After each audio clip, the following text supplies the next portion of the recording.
Entonces, en una ocasión que regresamos, yo vi cómo los seis se postraron al piso y todos empezaron a llorar y a clamarle a Dios por mi vida, ¿sabes? Y yo parado desde arriba solamente escuché la voz de Dios que me dijo, el milagro está hecho, solo tienes que aguantar. Hola amigos de Ami Yandy, bienvenidos a un testimonio impactante más. Hoy tenemos a un invitado muy especial que es Alex Rosales, que nos va a contar cómo en medio de un proceso muy difícil, cómo ahí vio la misericordia y la grandeza de Dios. Así es que recordemos que tenemos un Dios bueno, un Dios maravilloso, un Dios que conoce todo de nosotros y que no separa su mirada de nosotros. Así es que Alex, bienvenido, gracias. Cuéntanos las maravillas que ha hecho Dios en tu vida, Alex.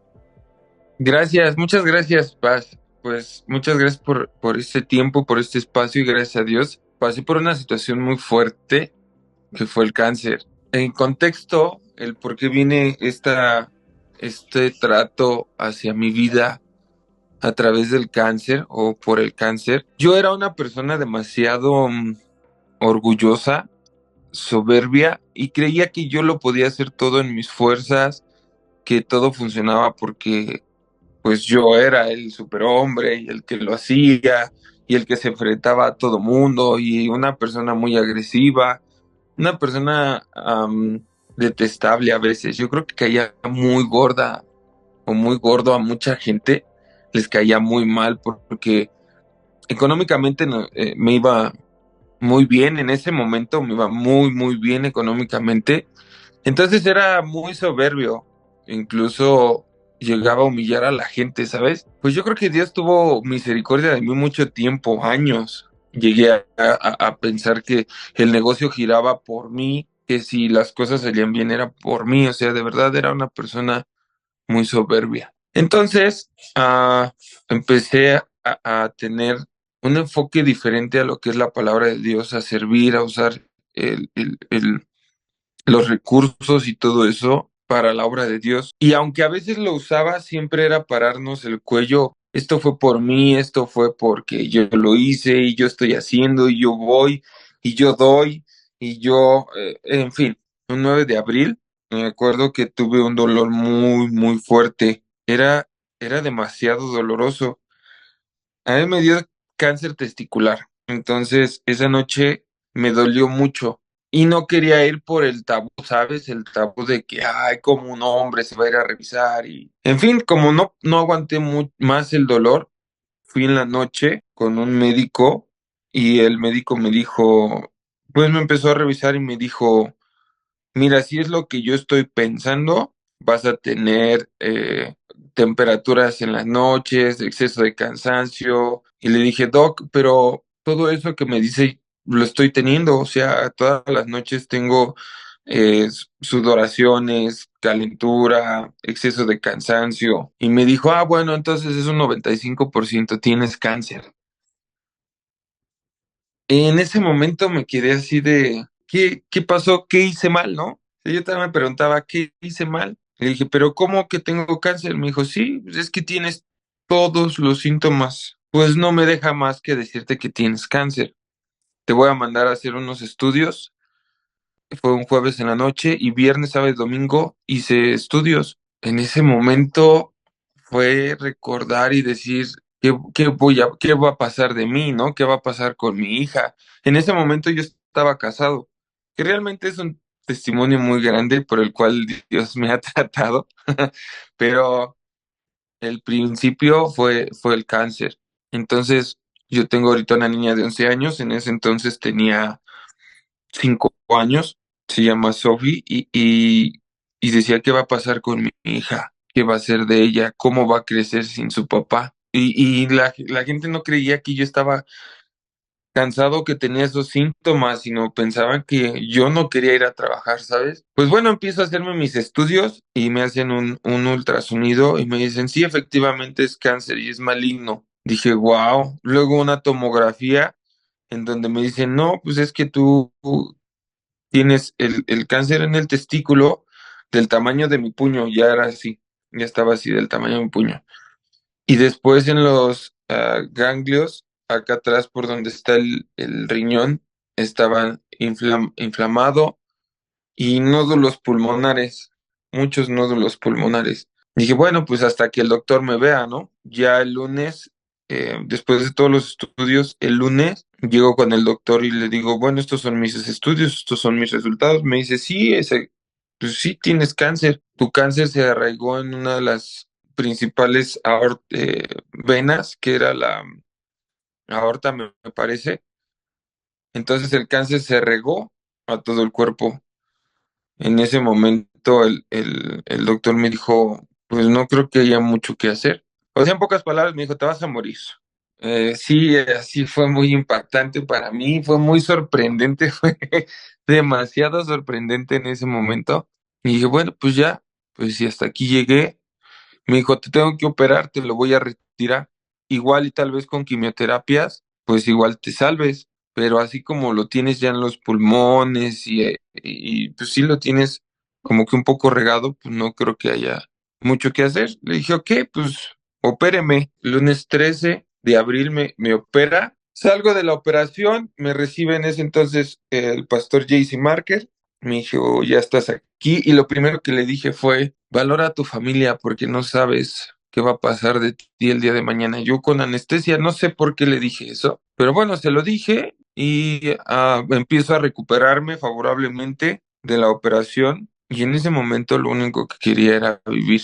Siempre vivía estresado en el trabajo, metido 12 horas trabajando, queriendo disfrutar mi vida y lo único que hacía era trabajar, trabajar y trabajar. Después de la operación pasaron 15 días, mi hija cumplió el 12 de abril y yo pues todavía malo y todo eso, así le hicimos un pastel en la casa y me preguntaba y la veía, ¿qué pasaría si yo no estuviera? O sea, ¿qué va a ser de ella? Yo me seguía preguntando mucho eso. Entonces, en una ocasión que regresamos, yo vi cómo, en ese momento yo estaba casado y vi cómo la mamá de mi hija, sus hijos, éramos 7. Yo vi cómo los 6 se postraron al piso y todos empezaron a llorar y a clamarle a Dios por mi vida, ¿sabes? Y yo parado desde arriba solamente escuché la voz de Dios que me dijo, el milagro está hecho, solo tienes que aguantar. Y yo le decía, pero ¿qué tengo que aguantar, Dios? O sea, ya me dijeron que me voy a morir. ¿Qué tengo que aguantar? ¿Qué más tengo que aguantar, Dios? Y me dijo, el milagro ya está hecho, solo aguanta.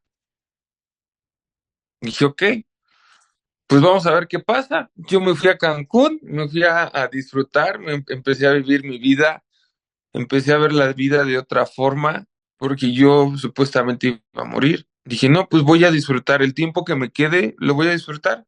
Ya regreso y pues nadie me podía informar o nadie, según esto, yo no tenía derecho a recibir quimioterapias. No tenía seguro social, no tenía nada, pero recuerdo que una vez me inscribieron al Seguro Popular y me dijeron, si tienes Seguro Popular, eso te cubre las quimioterapias. Fui a ver a un doctor del ICEMIM, de oncología, y me dijo, no, sí, tú sí pasas para que te cubra, ve con tal persona. Dios empezó a abrir puertas. Ve con tal persona, porque ya había insistido por varias y me decía, no, es que no, ni en el Seguro Social, ni en ningún lado, tienes que pagar. Tus quimioterapias, cada quimioterapia o cada suero te vale como 6,000 pesos, es carísimo. Y ya, entonces, afortunadamente, gracias a Dios, me abren puertas, me dicen, sí, no, el Seguro Popular te va a cubrir, y el Seguro Popular me cubrió todas las quimioterapias, tomografías, estudios de sangre, todo me lo pagó el Seguro Popular, gracias a Dios. Hasta ahí vamos bien. Y es cuando el doctor me dice, pues, por lo mientras te vamos a dar 3 ciclos de quimioterapia. Le digo, ok, pero ¿qué son los ciclos? ¿A qué se refiere con ciclos? Me dice, ok, durante una semana, de lunes a viernes, te vamos a poner lo que son 5 a 6 sueros diarios. entre ellos cistoplastino y no sé qué otras cosas. El chiste es que puro veneno. Dije, pues no creo que sea tan difícil, no creo que sea tan doloroso. Entonces el primer paso fue ponerme un catéter. Me meten el catéter y a la hora que me lo meten, el catéter queda en zigzag en esto de aquí. Y ya adentro me dicen, la primera noche no dormí, la primera semana no dormí porque era un dolor inmenso, entonces me hacen una radiografía y ven que está en zigzag, entonces pegaban el hueso de arriba y en el músculo.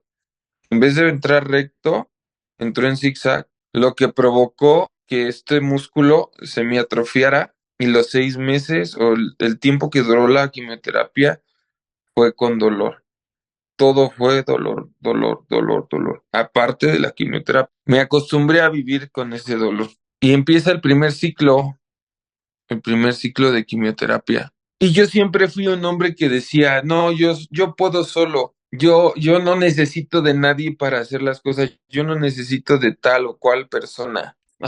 Y Dios, yo creo que Dios se reía de mí, decía, concedido, hoy estoy para conceder deseos. Y empiezo a ir a las quimioterapias y mi mamá se vino de Zitácuaro, porque yo soy de Zitácuaro. Mi mamá se vino de allá para cuidarme y para cuidar a los 3 niños, a mi hija, a Ángel y a Camila. Y pues ya me llevan al hospital y siempre tenía que haber alguien afuera. Y como a mí me gustaba hacer las cosas solo, empecé a vivir la soledad, empecé a vivir ese tiempo solo como me gustaba estar. Mi mamá se quedaba en la casa cuidando y en ese entonces, pues la que era mi pareja o esposa, pues no estaba en el negocio. Y dije, pues no pasa nada, yo soy autosuficiente y no pasa nada. Me iba y al salir del hospital a veces me tenía que ir en Uber o manejando. Y así empezó mi proceso, así empezó el dolor que yo solito me busqué por las palabras que yo mismo dije, como el yo puedo solo, yo no necesito de nadie. Y ok, para Dios fue ok, entonces vive el proceso solo. Y me había dicho el doctor, no puedes comer nada de la calle porque tus defensas se acaban, o sea, no tienes defensas. Y me llevan un taquito de los que tanto me gustaban y haz de cuenta como si tuviera, o sea, me lo como y a las horas empecé a tener diarrea y vómito al mismo tiempo. O sea, no podía disfrutar de mis alimentos. A veces desperdiciaba yo la comida y ahora que yo quería comer, no podía comer porque todo te sabe a fierro, a acero. Terminaba el ciclo, por ejemplo, el viernes y el sábado no me podía levantar, no podía mover la cabeza. El olfato se me agudizó tanto que olía de aquí a la puerta que habían comido. De verdad era tan intenso el olor o el olfato era tan agudo que podía oler cualquier olor. Las sábanas que olían a Suavitel era insoportable y tenía que recuperarme durante 20 días, 25 días en cama acostado, no podía hacer nada. En una de esas días me dice, yo estaba acostado y no podía ir por un vaso de agua. Y Dios me dijo, ¿dónde está ese hombre que decía que todo lo puede él solo? ¿Dónde está ese hombre que se sentía tan fuerte y tan poderoso que ahora ni siquiera la cabeza puede mover por sí solo? Híjole, en ese momento me sentí tan humillado. Dios me bajó mi soberbia y mi orgullo. Empezaron a bajar, a bajar, a bajar, y aún así a veces era orgulloso y no pedía la ayuda. La segunda quimioterapia la empecé a recibir y nadie podía llevarme ni nadie podía recogerme. Tuve que manejar yo, después de las quimioterapias tenía que manejar y todavía ir a recoger a los niños a un festival. Y lo único que hacía era saliendo, vendían paletas de hielo de limón, me comía una para más o menos y me iba manejando por los niños porque la mamá de Sophie estaba en el trabajo, bueno, estaba en el negocio, mi mamá estaba en la casa haciendo la comida y preparando mi cama y todo eso porque ya sabía que llegaba y me ponía muy mal. Ahí fue cuando ya sentía el dolor porque llegué, me recosté en mi cama y empecé a sentir como espinas, ¿sabes? En la cabeza. Y he preguntado a los demás que si lo sentían así, me decían, no, simplemente se nos cayó el cabello. Yo no, a mí no se me cayó solo el cabello, yo me lo tuve que rapar porque me acostaba y sentía como espinas en la almohada. Yo decía, es incómodo, o sea, ¿qué me está pasando? Las cejas se me empezaron a caer, no tenía barba, o sea, la barba me volvió a salir después del cáncer, o sea, era muy lampiño. Y entonces agarro mi máquina y me veo al espejo y me empiezo a cortar mi cabello. Y fue otra parte de mí donde la vanidad empezó a perderse. Fue ahí donde Dios empezó a tocar todavía como que más profundo. Pero decía, sí, sí aguanto, sí puedo. O sea, no pasa nada. Empecé a perder el control de los esfínteres. No controlaba las ganas de ir al baño, no podía.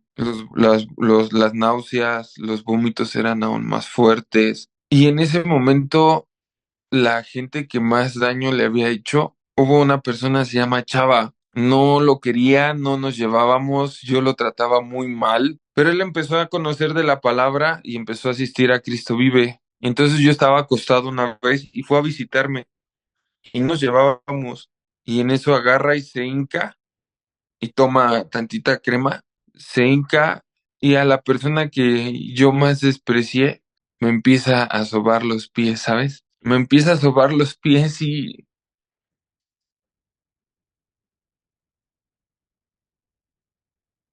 ese momento fue como si, aparte de aprender, o como, ¿cómo decírtelo? De ver que a la persona que más ofendí era la persona que se estaba humillando para servirme, ¿sabes? Para darme esa atención que yo no merecía. Y en ese momento vi como una caricia de Dios, como la presencia de Dios cuando, por más que yo lo hubiera despreciado, Él estaba lavándome los pies. Y fue en el alma, fue muy doloroso, pero fue de mucha lección.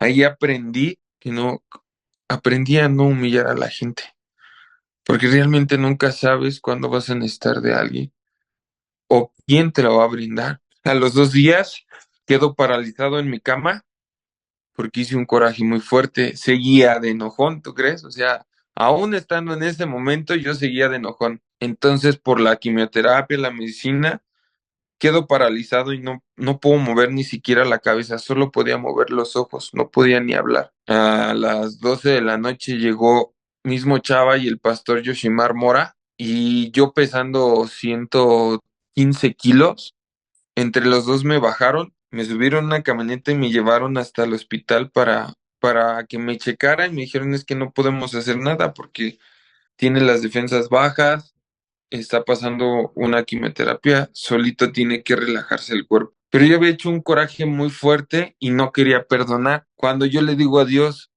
¿qué tengo que hacer? Lo único que me dice, perdona, por eso estás como estás, solo tienes que perdonar. Ah, pero me cuesta mucho y yo peleando aún con Dios y le decía, es que me cuesta mucho, ¿por qué tengo que perdonar yo a él? O a esta persona sí, ya fue la que me ofendió a mí, ¿por qué lo tengo que perdonar? Me decía, solo tienes que perdonar, perdona. Y dije, ok. En el momento en que yo le digo, Señor, ayúdame a perdonar, empiezo a mover las manos y empiezo a mover los pies y me puedo mover. Pero para eso, o sea, para llegar a ese punto, eran las 2 de la mañana cuando yo ingresé al hospital, a las 6 de la mañana yo empecé a moverme. O sea, ¿cuánto tiempo estuve discutiendo con Dios y diciéndole, yo por qué tengo que perdonar a alguien? Y así era mi vida. ¿Yo por qué tengo que perdonarlos?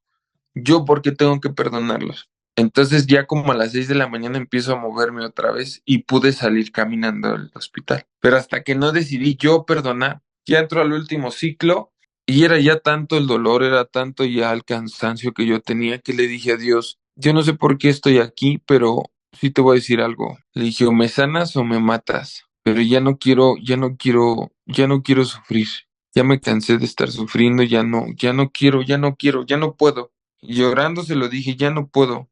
Y otro punto fue muy difícil fue el que durante todo el cáncer fueron pocas las personas que se acercaron a verme. O sea, de todas las personas que conozco, si llegaron a ir 7 personas a mi casa, fue mucho. Y de las que estuvieron ahí, pues siempre fue mi mamá, como 4 o 5 personas. Yo decía, ¿en serio eso he sembrado en la gente? Ahí estaba viendo el fruto de lo que yo había sembrado. ¿Qué había sembrado yo en la gente?